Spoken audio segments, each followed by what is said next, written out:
అయితే 108 ఉద్యోగులు సమస్యలు ఉన్నాయని చెప్పి మన ఆఫీస్కి రావడం జరిగింది. 108 ఉద్యోగులకు ఉన్నటువంటి సమస్యలు ఏంది? ఇప్పటిదాకా కేసీఆర్ ప్రభుత్వం 108 అసలు ఉన్నదా చచ్చిపోయిందా అనేటువంటి పరిస్థితికి తీసుకొచ్చిండు. ఆ ఉద్యోగుల సమస్యలు వర్ణనాతీతం. ఆ ఉద్యోగులతోని ఒకసారి మాట్లాడేటువంటి ప్రయత్నం చేద్దాం. రండి బాబు, ఎవరున్నారు? రండి రండి.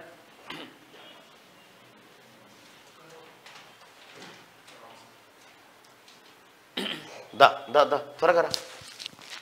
వీళ్ళంతా 108 ఇట్రా ఇట్రా ఇట్రా. చాలు చాలు. ఏమైంది చెప్పు త్వరగా. ఇవి బంద్ చేసి సమస్యలు చెప్పు. ఇవి నాకు తెలంగాణ రాష్ట్రంలో 108 కార్మిక చట్టాలు అమలు చేయకుండా జీవీకేఎంఆర్ఐ వేధిస్తున్నది. 2016లో రాష్ట్ర ప్రభుత్వం 10% హైక్ చేసినా కూడా జీవీకేఎంఆర్ఐ ఇవ్వకుండా వాళ్ళే మేనేజ్మెంట్ వాళ్ళే దోసుకొని తినడం జరిగింది. తెలంగాణ రాష్ట్ర ఏర్పాటు కానుక కూడా 4,000 రూపాయలు ఇస్తున్నా కూడా 2021 నుండి 2023 జూలై వరకు 24 నెలల రూపాయలు ప్రతి ఎంప్లాయీకి 96,000 రూపాయలు రావాల్సింది. అవి కూడా ఇవ్వట్లేదు. ప్రస్తుతం టెండర్ ప్రక్రియలో భాగంగా టెండర్ మళ్ళీ జీవీకేకి అంటగట్టి ఉద్యోగులను వేధిస్తున్నారు. 30 సెకండ్లో మూవ్ కావాలి, లొకేషన్లు లేవు, రోడ్ల మీదనే ఉండాలి, మీరు 12 గంటలు బండ్లనే కూర్చోవాలి, డీజిల్ మైలేజ్ 14 కిలోమీటర్లు ఇవ్వాలి, 1 లీటర్ డీజిల్ పోస్తే 14 కిలోమీటర్లు మైలేజ్ ఇవ్వాలని వేధిస్తున్నారు మేనేజ్మెంట్ వాళ్ళు.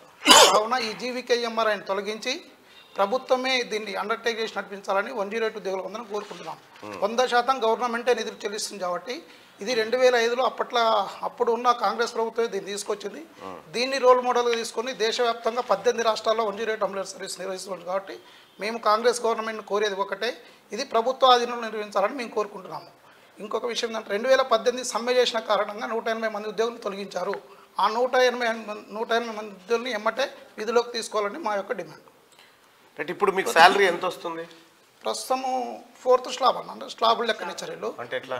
ఒక సంవత్సరం నుంచి 4 సంవత్సరాల ఉన్న వాళ్ళకి 16,000, ఇట్లా 5 to 8 ఉన్న వాళ్ళకి 20,000, 24,000, 28,000 ఇట్లా సీనియార్లు ఇస్తున్నారు. ఇప్పుడు మేనేజ్మెంట్ ఏం చేస్తుందంటే ఎక్కువ జీతం ఉన్న వాళ్ళని తీసేసి కొత్త వాళ్ళని పెట్టుకుంటే 12,000కి వస్తున్నారు. ఇప్పుడు ఈ 30 సెకండ్ల బండి మూవ్ కాకుంటే వార్నింగ్ లెటర్ ఇచ్చి తీసేయడం. 30 సెకండ్లలో బండి కేసు ఫోన్ వస్తుంది కదా, బండి మూవ్ కావాలి.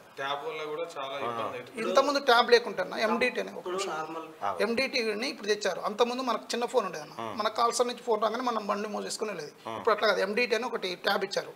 ఆ ట్యాబ్కి మెసేజ్ వస్తుంది, మీ కేసు వచ్చింది ఎలా ఉన్నా ఒక మెసేజ్ వస్తుంది. మెసేజ్ రాగానే మనం మూవ్ అయ్యి పిలుపుకోవాలి 30 సెకండ్ల. ఆ 30 సెకండ్ల మూవ్ కాకుండా ఉద్యోగం తీసేస్తామంటున్నారు. మీరు అలర్ట్, ఎందుకంటే మీరు ఎమర్జెన్సీ సర్వీస్ కాబట్టి మీరు అలర్ట్ గా ఉండడం న్యాయం. అది అలర్ట్ గా ఉండడం న్యాయము. ఆ తర్వాత ఎందుకంటే చాలా మంది ప్రజల్ని రక్షించేది మీరే కాబట్టి మీకు అంతవరకు ఓకే. కానీ మీకున్న సమస్యల పరిష్కారానికి మీరు ప్రభుత్వం దృష్టికి తీసుకుపోవాలనుకుంటున్నారు, అంతేనా? ఆల్రెడీ దర్బార్ రోజు ప్రజా దర్బార్ ఫస్ట్ రోజే సార్ వాళ్ళకి ప్రభుత్వం ఎట్లా చేసి ఇప్పుడు ఈ దర్బార్లో ఫస్ట్ రోజు ఇచ్చాము మేము. 2 CS మేడం కూడా కలిసి లెటర్లు ఇచ్చాము. గతంలో అంటే మీరు దర్బార్ కానీ కేసీఆర్ గారు అసలు లేదు సార్, లేదు అసలు ఎన్నడూ ఛాన్స్ ఇవ్వలేదు. ప్రభుత్వ అధికారులకు మేము లెటర్లు ఇచ్చినా కూడా మా చేతిలో ఏం లేదు, ఏదున్నా కేటీఆర్, హరీష్ రావు వాళ్ళు చెప్తేనే చేస్తారు. జీవీకే మేనేజ్మెంట్ మేము చెప్తే వినరు, అందువల్ల మేమేం చేయలేము. అందువల్ల మాకు ఇంతవరకు కూడా ఏ న్యాయం జరగలేదు అన్న.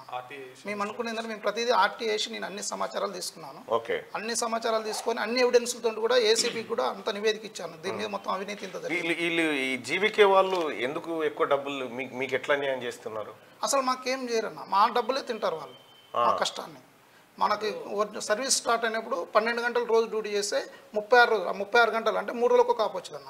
ఈ రోజు సత్యం రామలింగరాజు నిర్వహించిన రోజు దీని సర్వీస్ మంచిగా ఉందన్న. ఎప్పుడైతే రామలింగరాజు కొలాప్స్ అయ్యి 2009లో జీవీకోలు ఎంటర్ అయ్యారో అప్పటి నుండి 48 గంటలకు ఒక ఆఫ్, ఇప్పుడు వారానికి ఒక ఆఫ్. తెలంగాణ రాష్ట్ర ప్రభుత్వం వచ్చినాక 12 గంటల రోజు అంటే 72 గంటలకు ఒక. కార్మిక చట్టాలు ఏం చెప్తున్నాయంటే వారానికి 48 గంటలు మించి డ్యూటీ చేయకూడదు. 48 గంటలు దాటి డ్యూటీ చేస్తే ఓటీ కట్టియాలి. వీళ్ళ 48 కాదు 72 గంటలు డ్యూటీ చేసినా కూడా ఓటీలు కట్టారు. ఏది అడిగినా ప్రశ్నిస్తే ఉద్యోగం తీసేస్తారు అంతే. అంటే సీనియర్ ఎవరు మీరంతా కలిసి ఒకసారి అంటే సంబంధిత శాఖ మంత్రి దగ్గరికి పోకపోయినారా? అంటే ఇప్పుడు దామోదర్ ఆల్రెడీ ట్రై చేస్తున్నాం సార్. ఓకే, అంతకుముందు ఇప్పుడు మంత్రి హెల్త్ మినిస్టర్ గారిని మీరు కలవాలా? కలవాలి సార్. ఓకే రైట్, నేను ఒకసారి మంత్రి గారితో మాట్లాడే ప్రయత్నం చేస్తాను. మంత్రి గారు బహుశా అందుబాటులో ఉంటే ఖచ్చితంగా ఆయన స్పందిస్తారు. 2018లో అన్న 180 మంది అన్న ఓన్లీ 8 గంటలు డ్యూటీ చేసిన తొలగించి ఇంతవరకు తీసుకోవట్లేదు.